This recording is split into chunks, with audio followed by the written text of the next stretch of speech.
Is ESG a constriction when it comes to investment opportunities? And what role does culture have to play when looking at integrating ESG into your business?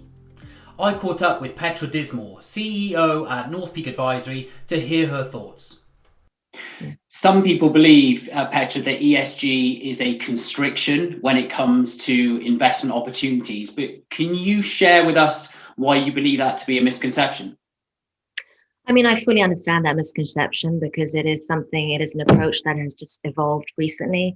People are still getting at terms with it, getting used to the broad subset of data and how they can adhere to that in their individual investment process. Historically, ESG was very much an exclusionary process. If we think back to the 60s, 70s, when a number of US investors divested in holdings in South Africa, to stand their point against the apartheid regime that was in place at the time. In today's era, there's a big focus in terms of divesting from the likes of fossil fuels, tobacco, etc. But there, I think the mindset is expanding to understand that it's very important to focus on engagement. You can't just leave stranded assets, but it's more about seeing them as transformative. How do you make the transition into a cleaner approach, a lot more sustainable, more long-term vision in your investment process? And as an analyst or a portfolio manager, this is actually a phenomenal opportunity to add a further scope and lens to your investment process, and also take more of a fiduciary approach to it all. So yet again, both from a risk management perspective, but also from a performance potential per se. So you mentioned culture earlier on, and culture is a word that seems to be appearing in almost every conversation that we have with our clients at the moment. Can you talk to us a bit about the importance of culture in the context of ESG? Absolutely. So it's very simple. Culture is one of the most important factors when taking an ESG approach. It's one of the building blocks of the whole holistic approach when you're looking to integrate it into an investment process.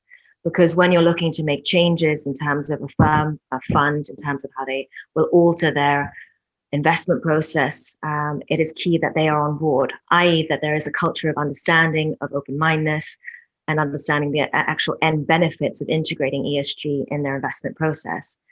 As an example, a firm where they are early adopters of new ideas, open to new trends, an open mindset per se, most likely the ESG integration will be smooth.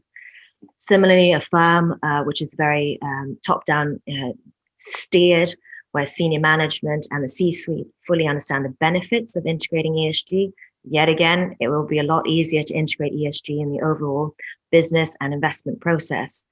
And therefore, on the flip side, you will have more of a challenge if internally there's a great reluctancy, there's a lack of understanding, and there's not a view beyond it being a restriction, taking on board an ESG approach.